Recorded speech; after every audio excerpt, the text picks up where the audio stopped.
반갑습니다. 사랑하시는 성도 여러분, 주일을 지나 8월 마지막 한 주가 되는 이 시간들을 잘 보내시며 9월을 하나님의 은혜 가운데 기도하시는 마음으로 맞이할 준비를 하시는 줄로 믿습니다. 참으로 우리 사랑하시는 성도 여러분, 그리스도인으로서 하나님의 작은 죄자로서 아름다운 가정을 잘 건설해 나가시는 여러분 되셨으면 좋겠습니다. 이 가을에 가을보다 더 아름다운 여러분의 가정. 왜요? 특별히 우리가 지금 우리 5단계 제자들의 가정에 대해서, 그리고 우리 일과를 지금 함께 배우고 있잖아요. 하나님께서 이렇게 최고 복을 주어서 우리들에게 선물로 주신 가정, 이 하나님의 가정을 우리 함께 교제를 나누시고 계시잖아요. 참으로 이 은혜가 여러분들의 가정에 임하셔서 여러분은 감동으로 이 배우시는 말씀대로 실천하셔서 과거에는 어려웠던 가정들이 날마다 상처가 아물고 또 아름다운 복된 이 가을보다 더 멋있는 여러분의 가정이 되었으면 좋겠습니다.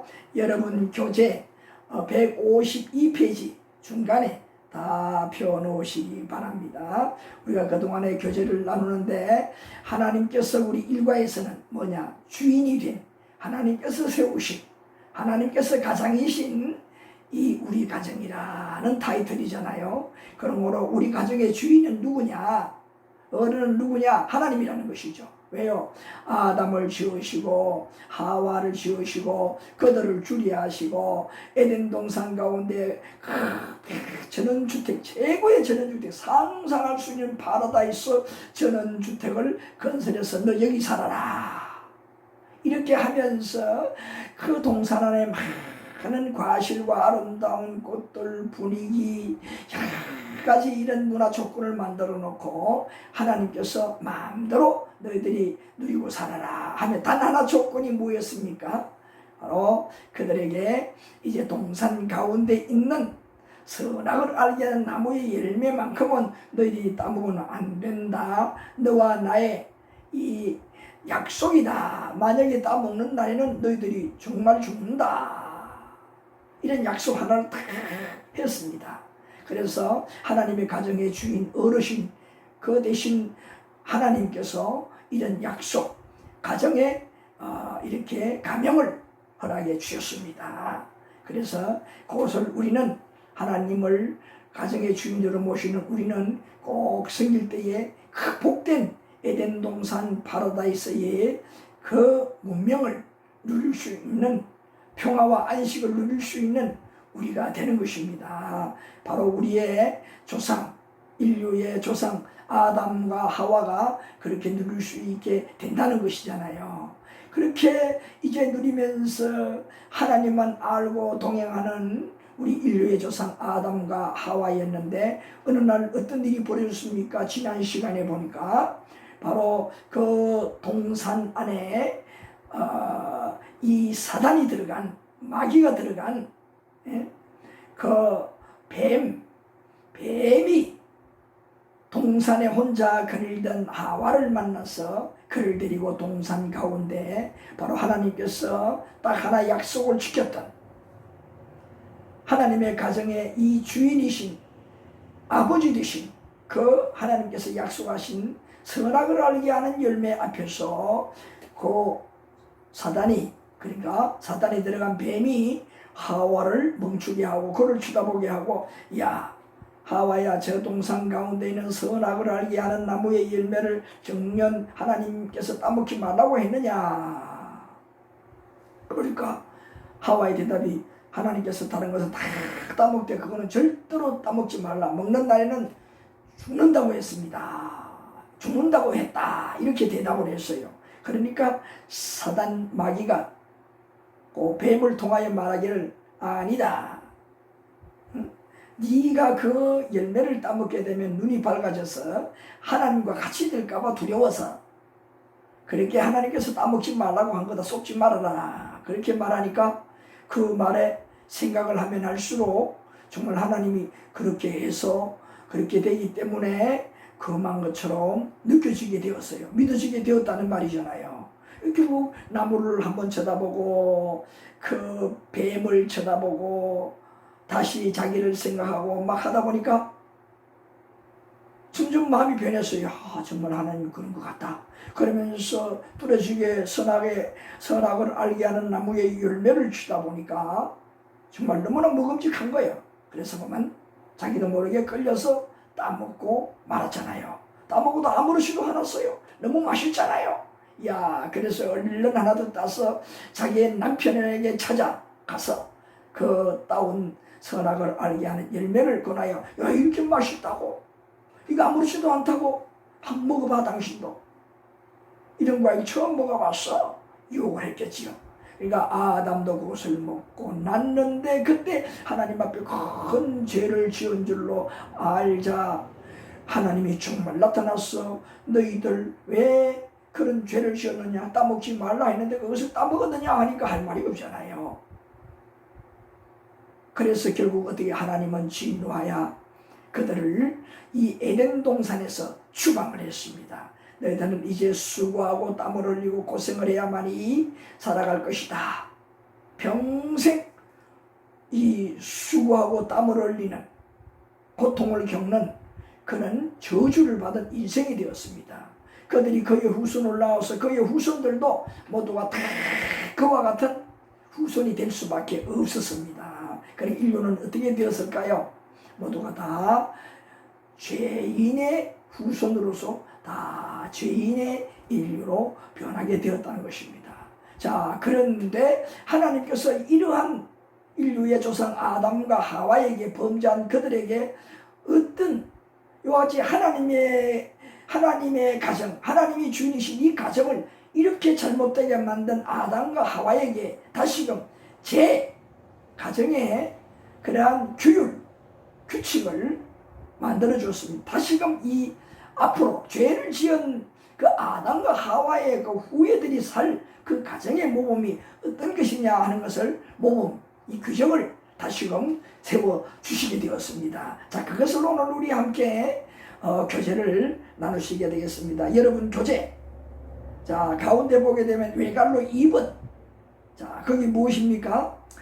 가정의 주인 되신 하나님의 말씀을 어기고 문제의 가정이 된 후 새로운 가정의 모델을 가르쳐 주셨습니다. 지금 방금 제가 이끄는 말씀에서 드렸잖아요. 이렇게 해서 이렇게 죄를 지은 인류의 조상 아담과 하와에게 다시금 새로운 범죄한 그들의 후에 살아갈 가정의 모범을 이렇게 다시금 모델로 정해 주었다는 것입니다. 그 소개가 이 창세기 3장 16절부터 19절까지 말씀을 보게 되면 그대로 자세히 기록을 해놓았습니다. 그래서 우리 아담과 하와는 물론이요, 그의 후손인 오늘날 우리들에게까지 모두가 다 적용되는 이 말씀입니다. 그래서 오늘 이 아담의 후손으로 범죄한 오늘 우리들의 가정에게 어떻게 가정을 세워 살아가야 되느냐, 가정의 룰, 특별히 그 가운데서 부부의 룰을 여기에 강조하고 있습니다. 부부의 룰. 근데 부부의 룰은 이런 룰을 가지고 가정을 세워 나가야 된다 하는 모델을 잘 가르쳐 주셨다는 말씀입니다. 우리 이 말씀을 찾아서 살펴보시면서 우리 한 번 더 깊은 교제를 나눌 수 있으시도록 하겠습니다. 여러분 성경 찾아보시겠습니다. 창세기 3장 16절. 창세기 3장 16절. 자, 여기서부터 19절까지 말씀을 우리 함께 교제를 나눌 수 있도록 하겠습니다. 자, 우리 교제를 나누면서 관계되는 말씀을 볼 수 있도록 그렇게 하겠습니다. 자, 여기 교재에 있는 대로 새로운 가정의 모델을 가르쳐 주셨는데 모델이 16절부터 19절까지 말씀이라는 거지요. 자, 첫째로 보게 되면, 싼 걸로 보게 되면 어떤 질문을 했습니까? 하나님께서 새로운 모델을 가르쳐 주시고 어떤 부부 관계를 유지해야 되느냐 하는 것을 아주 정확하게 가르쳐 주셨다 이 말이에요. 자, 그래서 여기에 보게 되면 뭐라고 했습니까? 첫째로 16절. 자, 16절 보시겠습니다. 16절 우리 함께 읽어보실까요? 성도 여러분, 또 성경 가지고 계신 타교의 성도 여러분도 함께 보시면 좋겠습니다. 우리 함께 읽어보실까요? 또 여자에게 이르시되 내가 네게 임신하는 고통을 크게 더하리니 네가 수고하고 자식을 낳을 것이며 너는 남편을 원하고 남편은 너를 다스릴 것이니라 하시고 라는 말씀이 기록되어 있습니다. 이 말씀이 한마디로 뜻이 무엇일까요?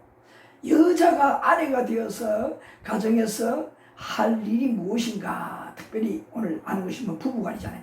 남편에게 그러니까 할 일이 무엇인가, 남편을 어떻게 대하여야 할 것인가 하는 것을 이렇게 가르쳐 주셨습니다.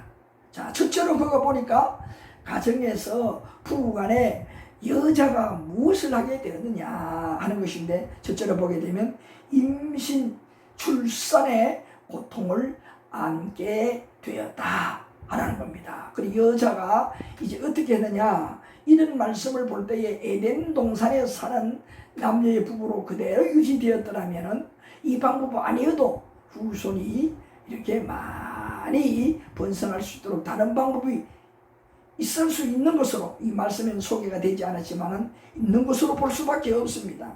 그런데 죄를 지은 이후에 인류가 그들의 후손을 번성시키는 방법이 뭐냐?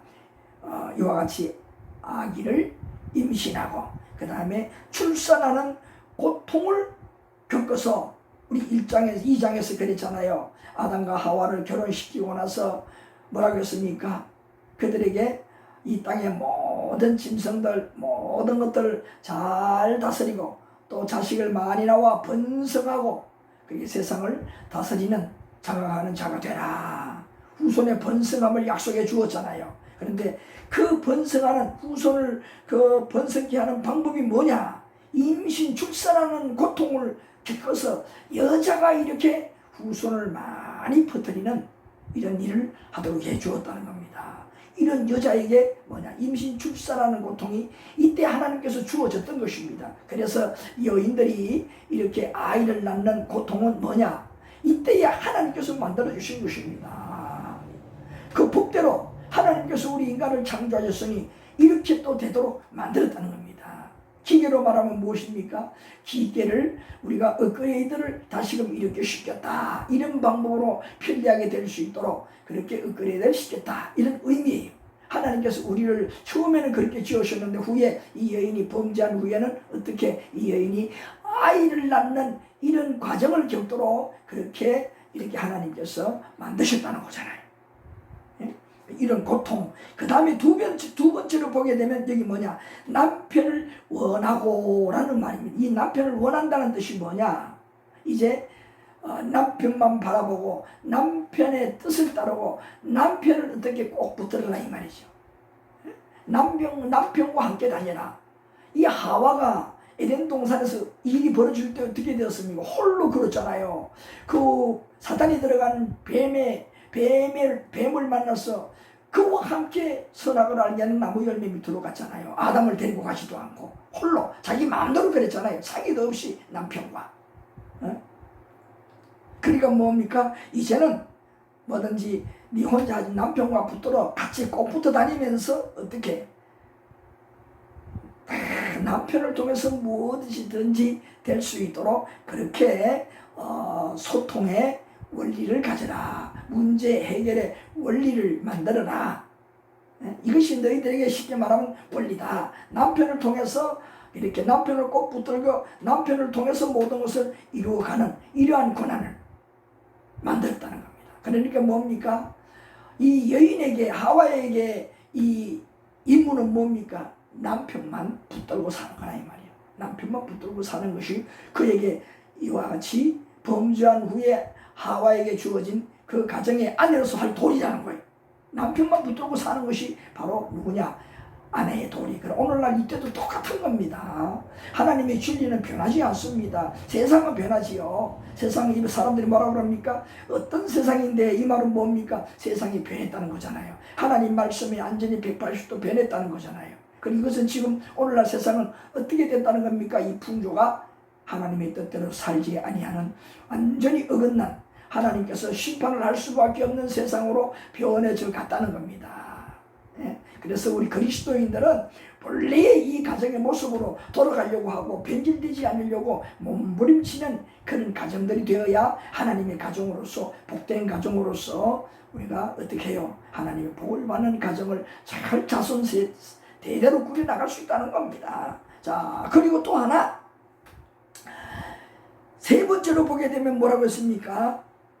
남편의 다스림을 받으라. 이거 두 번째 남편을 붙들고 원한다는 이 의미와 비슷한 말씀이죠. 또 다른 것은 뭐냐? 남편의 다스림을 받는다는 것은 모든 주권을 누구에게? 남편에게 맡기라. 이것이 바로 아내의 의무입니다. 또 임무입니다. 아내에게 주어진 임무예요. 다 남편에게 맡기라는 거예요. 그거 선악을 알게 하는 열매를 스스로 판단 잘못해서 그렇게 남편까지 범죄하고 인류 후손 다 타락하게 만들었잖아. 죄인이 되게 만들었잖아. 이런 큰 범죄를 저지른 그에게 이제는 홀로 무엇이든지 결정하는 주권 권리가 없습니다. 박탈당했어요. 이제 새로운 가정의 모범에서는 여인에게 주어지지 않습니다. 그래서 뭐냐? 이게 남편에게 주어졌다는 거예요. 가정의 모든 결정권이 남편에게 주었어. 그래서 뭐냐? 나의 몸과 마음 모든 건 내 처신이 누구에게? 남편에게 의탁하는 것이 하나님의 원하시는 모범된 가정이 된다는 겁니다. 그러니까 우리가 이런 말씀을 볼 때에 우리가 아내 된 분들은 정말 아무리 그리스도인 하나님의 이 자녀라 할지라도 마음에 좀 서운한 감이 없지 않아 있을 수가 있습니다. 그러나 우리는 뭐냐? 내가 이런 후손이라는 것을 알고 여인 때문에 이렇게 되었다. 내가 아내로서 우리 가정을 살리는데 좋은 가정으로 자손 대대 하나님의 복을 받는데 내가 이런 중요한 역할을 가지고 있구나 하는 것을 깨닫고 사명함으로 안다면 절대 그렇게까지는 생각되지 않을 줄로 압니다. 자원하니 오히려 더 즐겁고 그렇게 되어야 내가 그렇게 헌신하면서 그렇게 나 여인된 이 아내의 모습을 이렇게 내가 사수하며 살아가는 그 생활이 결코 힘들지 않을 겁니다. 우리 즐겁고 잘 되어가는 가정을 볼 때에 어떻습니까? 더 힘이 날 수도 있습니다. 자, 그래서 오늘 우리 여기에 보게 되면 여자에게 이러한 가정에 할 일이 주어졌다 하는 것을 우리가 알 수가 있습니다. 자, 그 다음에 자, 여인에게 이러한 것이 주어졌는데 남자가 이제 남편으로서 가정에서 할 일이 무엇인가 하는 것이 이제 18절과 17절과 19절 사이에 다 나오고 있습니다. 자, 그런데 이 16절에 보게 되면 마지막에 뭐냐? 여인에게, 아내된 여인에게 말하기를 뭐라고 했습니까? 남편에게 다스림을 받으라. 그랬으니 오늘 이것도 이제 남편의 하나의 할 일, 그렇게 볼 수 뭐냐? 이 말은 뭡니까? 그냥 그저 여자를 억누르고 있어갈 말이 아니잖아요. 가장으로서 아내를 편안하게 해주고 아내가 어떻게 자기의 의무를 다 하며 희생적으로 살아가는 가운데 힘이 되는 동반자가 되어야 된다는 거잖아요. 가장이라고 그냥 그렇게 힘을 주고 이렇게 저렇게 해라 명령하는 것이 아니라 가장으로서 가정을 잘 세워나갈 수 있는데 힘이 되는 거잖아요. 그러니 뭡니까? 앉아있는 것이 힘이 아니잖아요. 이런 거 저런 거 도와서 잘 되도록 그렇게 아내를 도와주는 이것조차도 뭐냐? 다스림이 될 수가 있잖아요. 그래서 우리가 이런 것도 중요한 겁니다. 그래서 이 16절 이 다스림 일 그리고 17절부터 19절까지 있는 이 모든 말씀 모두가 다 뭐냐? 남편이 할 일이라고 볼 수가 있습니다. 중요한 일이라고 볼 수가 있습니다. 자, 그래서 우리 먼저 17절부터 19절까지 말씀을 보기 이전에 남편이 다스림에 대해서 먼저 말씀이 나왔으니까 어떤 다스림이 되어야 되느냐? 남편이 아주 이제 기둥이잖아요. 가장 중요한 거잖아요. 남편들에게 부부간의 모든 문제, 부부가 가정의 모든 기둥이잖아요. 주체잖아요. 그러니까 남자가 그만큼 사실은 중요하다는 겁니다. 이제 새로운 규범 중에서는 남자가 정말 그야말로 남편의 도리, 임무, 사명을 다 해야 된다는 것입니다. 알고 보면 남자가 더 이 하는 일이, 가정에서 하는 일이 중요하다 하는 것을 가르쳐 주는 겁니다. 그래서 사실은 아내가 너무 중요합니다. 중요하지만은 오늘 우리 세대의 범죄 이후의 세대에는 가장 중요한 역할을 잘 세워나갈 수 있는 아름다운 하나님의 가정으로 세우는 데는 이제 남편의 역할이 더 중요해졌다는 겁니다. 그래서 우리가 행복한 이런 부부가 먼저 되는 비결은 뭐냐? 가정을 잘 다스리는 남편이 남편의 노릇을 제대로 알고 해야 된다는 겁니다. 그래서 오늘 여러분들에게 특별히 오늘 부가적으로 행복한 부부, 행복한 가정을 만들 수 있는 행복한 부부가 어떻게 갖추어야 할 것이 몇 가지가 있느냐, 어떻게 해야 되느냐, 그 갖추어야 할 것을 한 8가지만 우리가 간추려서 함께 교제를 나누었으면 좋겠습니다. 자, 우리 이 부부가 특별히 남편이 된 남자가 가정에서 어떻게 가정을 다스려야 되느냐 하는 것입니다. 그것은 뭐니 해도 마음에서 자원하여 우러나는 사랑이 있어야 되는 것입니다. 하나님께서 이 아담 홀로 있는 것이 너무 애롭게 보여서 어떻게 했습니까? 여자 하와를 남편의 그 아담의 그 뼈와 살을 통해서 만들었잖아요. 그래서 그 만든 아름다운 여인을 아담에게 데려갔더니 아담이 보고 뭐라고 했습니까? 너무 감동을 하면서 하나님 앞에서 당신은 내 뼈 중에 뼈야, 내 살 중에 살이야. 그 여인 하와를 보고 어쩔 줄 몰랐습니다. 너무 좋아했어요. 환상적인 여인, 자기 아내가 됐을 때 얼마나 행복하겠습니까? 그 사랑을 어떻게 회복해야 되는 겁니다. 그 사랑을 생각하면서 그 아담이 그 아내 하와에게 감동하는 그 모습의 사랑을 우리가 가지고 가장으로서 가정을 잘 세워나가야 된다는 겁니다. 이 제일 첫째 사랑이라는 겁니다. 그래서 부부는 뭐냐? 서로 사랑을 먹는 관계입니다. 자, 이런 사랑을 받으니 아내는 어떨까요? 또 남편을 사랑하는 것이 당연하겠죠. 우러날 수밖에 없잖아요. 못된 그런 아내가 아닌 이상 남편에게 또 어떻게 해요? 그 사랑을 되돌려 주게 되잖아요. 자, 그래서 우리가 연애 시절만 그런 것이 아니라 이와 같이 성경으로 돌아가서 하나님께서 만드신 가정의 규율로 돌아갈 때에 이렇게 사는 것이 뭐냐?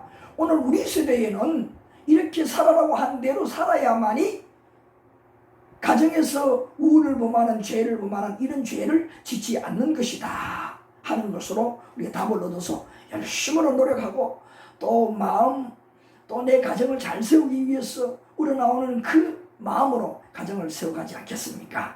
네? 자, 그래서 이런 사랑이 이만큼 중요하다는 거예요.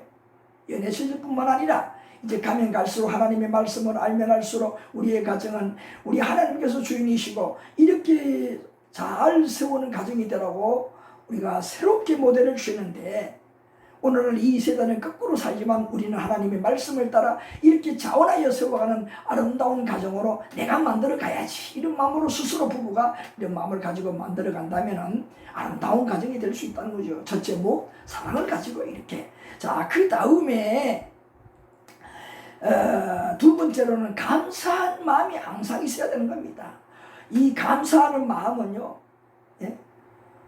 이 내 아내에게, 내 남편에게 수고하는 그 생각과 행동에 뭡니까?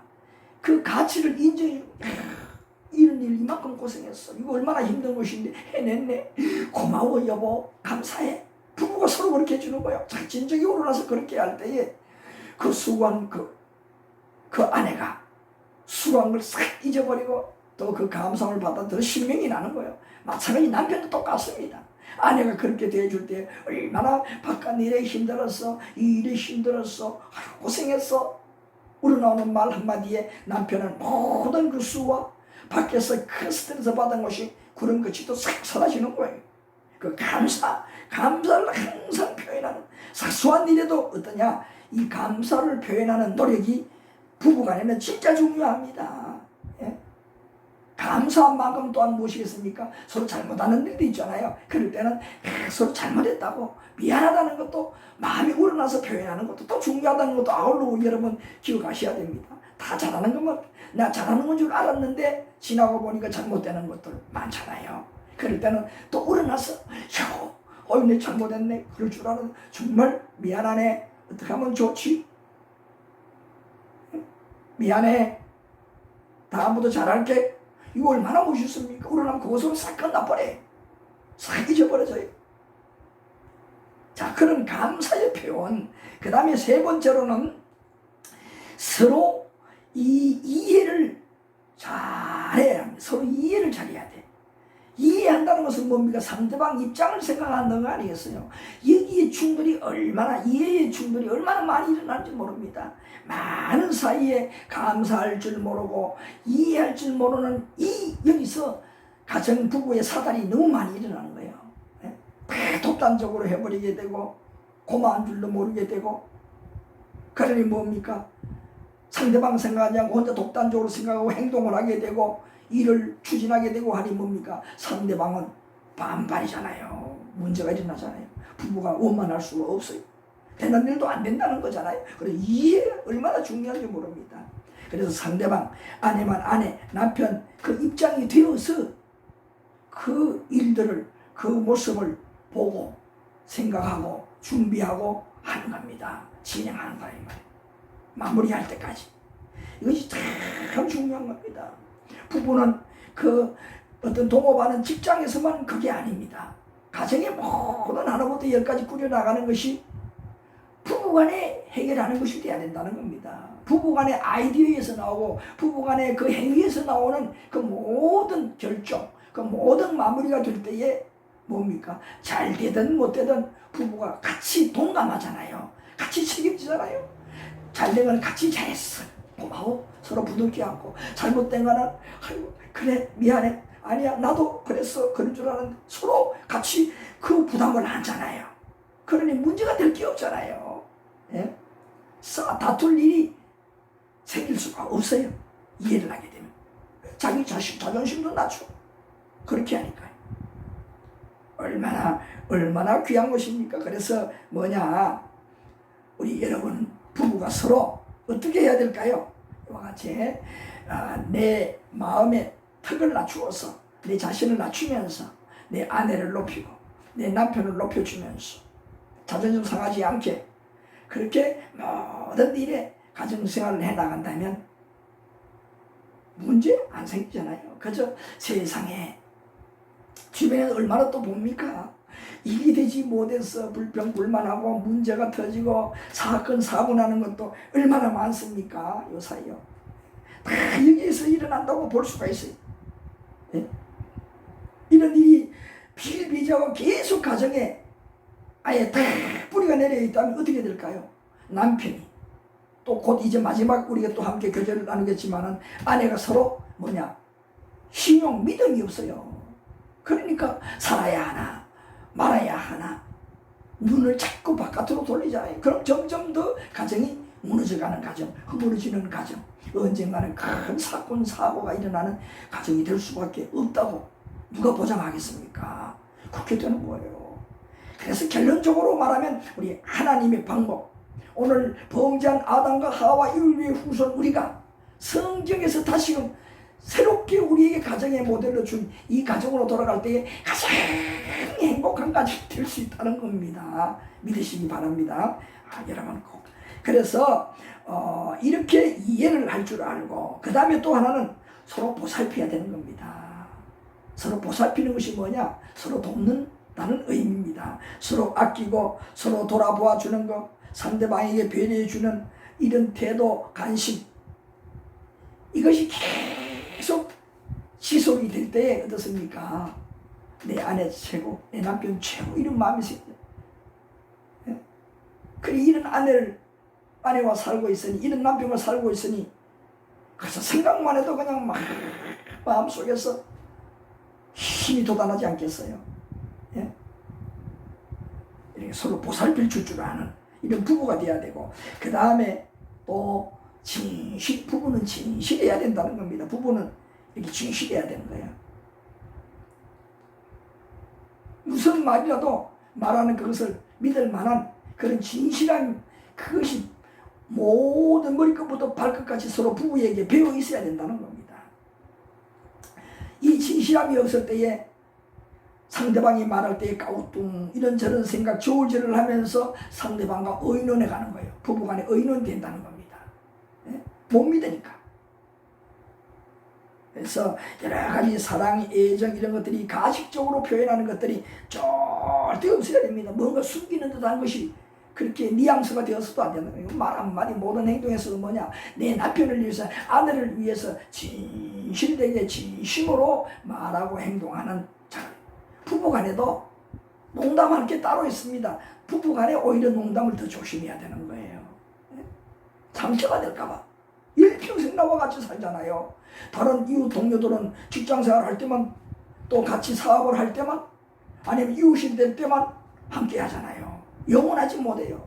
그러나 나이가 죽을 때까지, 눈 감을 때까지 함께하는 사람, 동반자, 내 남편이잖아요. 내 아내잖아요. 그러니 누구에게보다 진실한 대상자가 누구냐? 내 남편과 아내라는 것을 잊지 말아야 됩니다. 얼마나 중요한지 몰라요. 예? 이것이 있을 때에만이 가정이 평안해지고 그러는 거예요. 예? 이것이 보장될 때 어떨까요? 후손들까지, 내 자녀들까지 네 아버지처럼, 네 어머니처럼 이런 마음을 갖게 되고, 죽는 날에는 어떨까요? 네 아버지 참 이런 좋은 분이야. 마음이 우러났어. 네 어머니 이런 좋은 분이야. 어머니 말 잘 듣고 그 어머니 말을 새기고 그렇게 너희 가정을 잘 세워야 돼. 이렇게 말하고 눈을 감을 수, 얼마나 편안하게 눈을 감습니까? 아내도 마찬가지예요. 너희 아버지 이런 분이야. 얼마나 멋있습니까? 가정의 뿌리가 단단하게 내린 큰 나무, 흔들리지 않는 큰 나무, 요동치 않는 큰 나무의 가정이 되는 겁니다. 이것이 바로 뭐냐? 하나님의 가정이 된다는 겁니다. 쓰러지지 않는 든든한 하나님의 가정이 된다는 겁니다. 그 다음에 또 하나는 뭐냐? 서로 포용해야 됩니다. 이 포용은 뭡니까? 서로 문제가 있을 때에, 서로 연약할 때에, 서로 잘못이 있을 때에 어찌 흠이 없겠습니까? 연약함이 없겠습니까? 그럴 때에 핀잔이나 무시하거나, 또 때로는 부부간에 어떤 부부들은 막된 말처럼 그렇게 그냥 말을 뱉는 말을 합니다. 생각 없이. 얼마나 큰 상처인지 모릅니다. 하는 것도 힘이 쫙 빠지고 맥이 빠지고 미래에 자신감이 없어요. 이런 사람을 어떻게 믿고 살까? 그래서 신혼 초에 이혼을 많이 하는 가정이 생긴 이유가 바로 이거예요. 서로 이거 하나 받으면 자기밖에 몰라. 포용을 안 해. 자기 생각이 옳다 그러는 거예요. 상대방 말을 안 들어주는 거예요. 그러니 뭐냐, 이해관계로 많이 끼어져. 이거 뭐냐, 알고 보면 내용이 서로 포용을 못해서 그래. 포용을 못하는 거예요. 연애할 때는 다 포용하잖아요. 그래도 좋아, 저래도 좋아 해놓고 나서는 결혼한 딱 첫날부터는 사람 180도 달라지잖아요. 아니네. 그때부터 트러블이 생기고 점점 검이 심해지잖아요. 어느 날 갑자기 짱 깨지고 합쳐지지 아니할 수도 있다는 거잖아요. 이 포용이 그렇게 중요합니다. 그래서 어떤 실수에도 기꺼이 이래도 저래도 당신은 내 아내고 내 남편인데 하는 이런 마음으로 맺어진 인연으로 생각하고, 어떻게 그런 생각할 때는 그런 일도 포용할 수가 있는 겁니다. 받아줄 수가 있다는 거예요.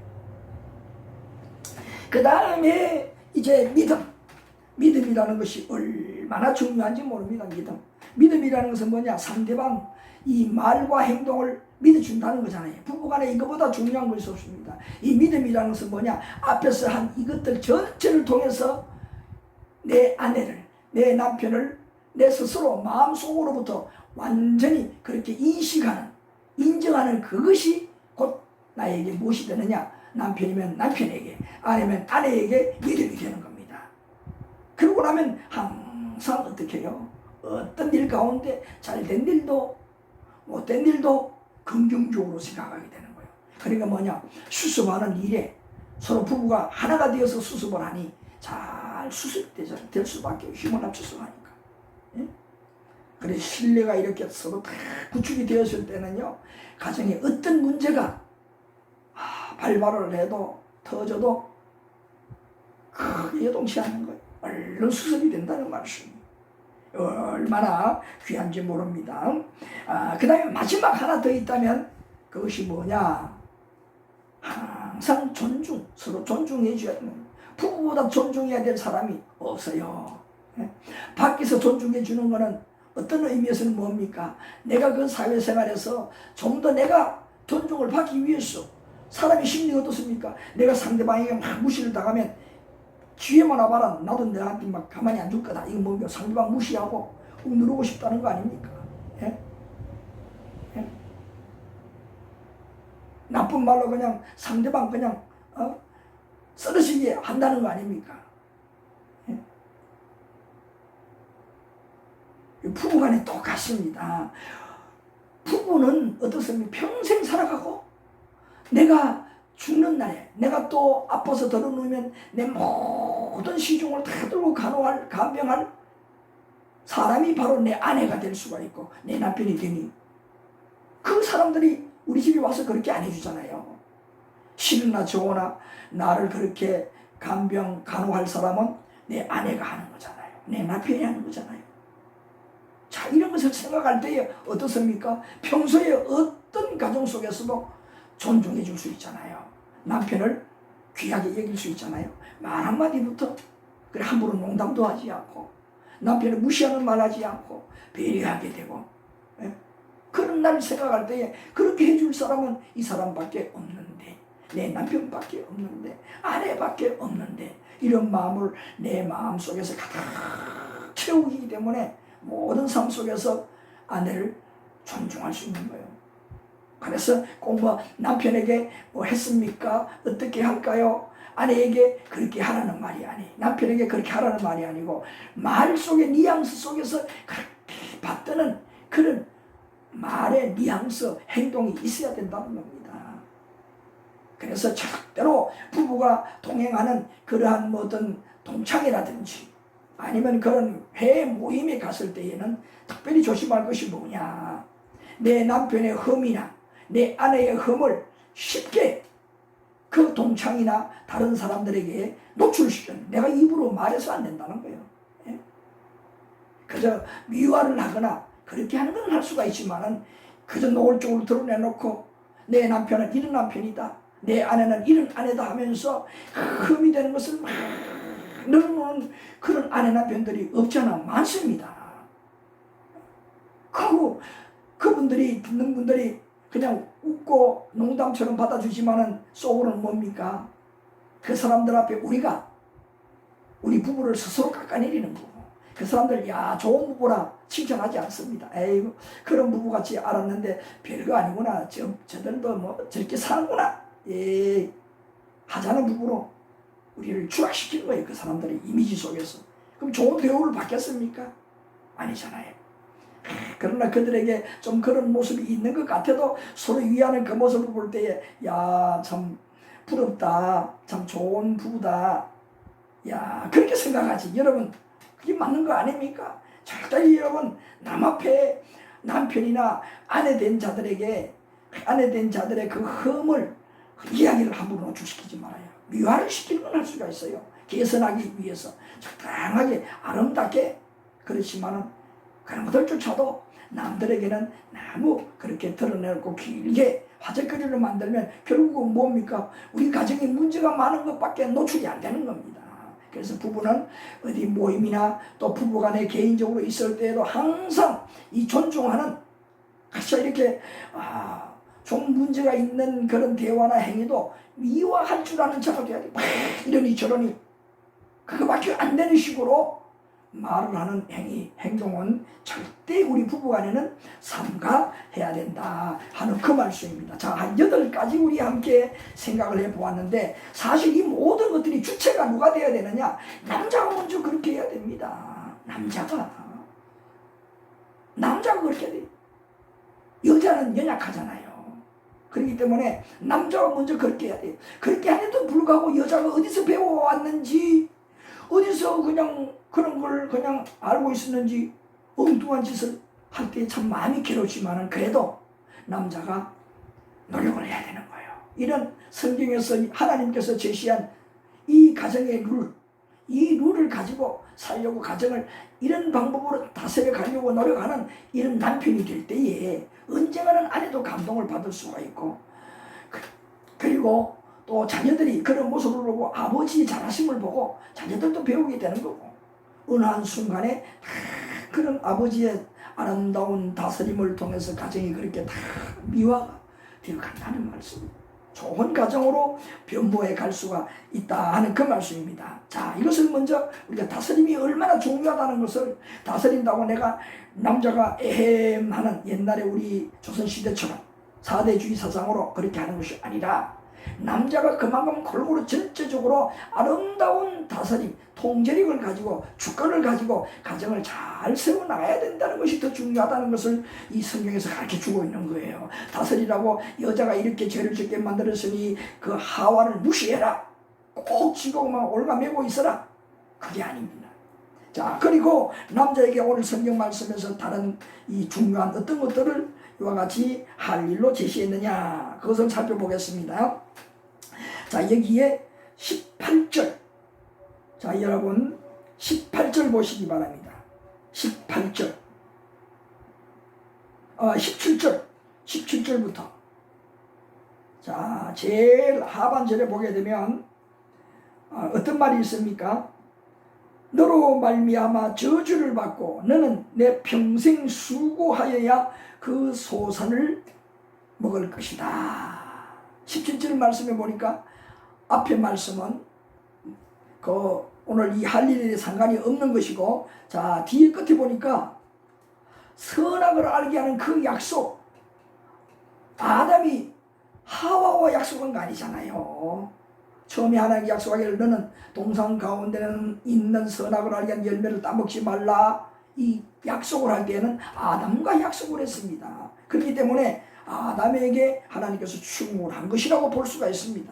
자, 그래서 뭐냐, 여기에도 그런 의미로서 네가 그 약속을 어겼으니 죄와 저주를 받아서 그 대가로 뭐냐, 평생 땀을 흘리고 수고를 해야만이 소득을 얻는다, 이 일의 대가를 얻을 수 있다 하는, 이것이 뭐냐, 하나님께서 다시금 새롭게 가정의 가장으로서 할 일을 부여하신 것, 책임으로 주어진 것이, 이렇게 하지 않고는 가장의 노릇을 하는 것이 아니다, 이 말이에요. 이것을 어기면 무엇이냐, 다시금 하나님 앞에 범죄하는 가장 남편이 된다는 거예요. 이렇게 살아야 되는 거예요. 이렇게 말씀한 대로 힘들어도 사는 것이 남편이다. 그런데 이렇게 살아가고 그 서로 얻을 때에 하나님 말씀을 지켰으니 하는 그 자부심, 또 하나님 되게 해주셨으니 또 감사함, 이로써 얼마든지 그렇게 잘 살아낼 수가 있는 거잖아요.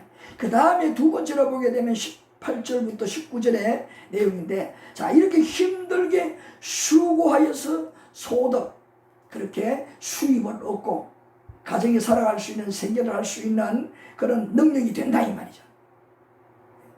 자, 이걸로 끝나는 것이 아니라 범죄한 결과 죄의 대가로 그들에게는 이 육신의 어떤 고통이 더 오게 되느냐, 죽음의 고통이 임하게 되었다는 겁니다. 그 마지막에 보세요. 뭐냐, 이제 너는 이제 흙에서 났으니 다시 흙으로 돌아가리라. 뭐 죽는다는 말이잖아요.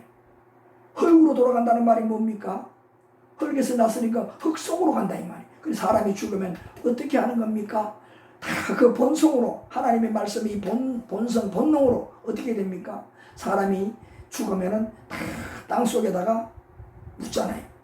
그 죽은 육신을 땅속에다 묻잖아요. 근데 수백 년 지나고 나면 어떻습니까? 예? 땅속에서 다 흙으로 돌아가고 아무 흔적도 없잖아요. 뼈 하나도 없잖아요. 여러분, 미라 있지 않습니까? 말할 수 있지만 그 미라는 그냥 수백 년, 수천 년이란 거예요. 그리고 수억 년이 되고 나면 그 믿음도 남겠습니까? 안 남습니다. 다 사라집니다. 말 그대로 하나님 말씀대로 흙으로 돌아간다는 거예요. 이게 철칙입니다. 이 방법을 어기면 그 미라처럼 실제가 썩지 않도록 해야지. 그런 마음으로 아무리 무슨 방법을 써도 하나님 말씀만 어기는 것이지 결국은 땅으로 다 돌아가잖아요. 썩잖아요. 죄만 짓는 것이다 이 말이. 하나님의 방법으로 안 사는 것이다 이 말이. 하나님 방법을 말씀한 대로 살지 않으면 다 무엇이에요? 죄잖아요. 네? 죄를 짓는 거예요. 자, 이렇습니다. 이런 남편과 아내의 할 일을, 가정에서의 할 일을 다시금 하나님께서 제정하여 주시고 그들에게 이렇게 당부를 했습니다. 명령을 했습니다. 규칙을 정해 주었습니다. 이렇게 사는 것만이 또 뭐냐? 아담과 하와가 타락한 후에, 범죄한 후에 하나님의 말씀을 잘 지켜서 범죄하지 않고 하나님의 주신 그 복을 누릴 수 있는 가정이 되는 무엇이냐? 비결이라는 것입니다. 그럼 오늘 우리 그 아담의 후손이기 때문에 오늘 우리에게도 유효한 말씀이라는 겁니다. 이 말씀대로 사는 것이, 지금 우리 함께 교제 나눈 이 내용대로 사는 것이 바로 죄를 짓지 아니하고 하나님의 말씀대로 살아서 이러한 가정으로 세워 나가려고 몸부림치는 여러분들이 하나님의 도움을 받아서 어떻게 해요? 잘 복된 가정으로 이루어 나갈 수 있다 하는 것을 우리가 교제 가운데 깨달을 수가 있는 겁니다. 그래서 오늘 우리 교제한 이 내용, 오늘 여기까지 우리 나누시는데 꼭 기억하시며 여러분의 아름다운 가정을 내가 아내 된 자로서, 내가 남편 된 자로서 정말 자기의 주어진 사명을 마음에서 우러나서 그 내가 노력해서 자원하는 마음으로 세워서 아름다운 그 미래의 나의 가정을 생각하면서 후손들을 생각하면서 오늘 이것들을 자원하여 기쁘게 잘 내 남편으로서, 내 아내로서 잘 감당할 수 있는 여러분 하나님의 가정의 남편, 아내가 되시기를 간절히 부탁을 드립니다. 감사합니다.